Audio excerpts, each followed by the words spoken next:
Hi guys! We went to Tanay Rizal today to try this cafe na sikat sa social media. Gusto naming malaman kung totoo ba ang hype. Worth it ba talaga na dayuhin ito? Siyempre hindi rin naman kasi malapit puntahan ito. From Antipolo, it will take you 1 hour and 20 minutes to get to this place. My first concern is parking. Madali ito kung nakamotor ka, pero if you're bringing your own car, baka mahirapan ka maghanap ng parking. The place itself is very aesthetic, so very Instagrammable, so plus point yan. Another plus point for me would be the seating spaces.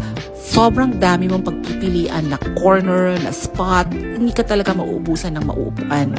Meron ding second floor with additional seating spaces and an air-conditioned area which is perfect for summer. Another plus point would be the play area at the ground floor, so pwedeng-pwede ang mga bagets dito. Now, doon naman tayo sa mga hindi ko nagustuhan. So, first would be the long lines. Number 2, bawal ang credit card, cash only. Number 3, walang internet, wala ring signal.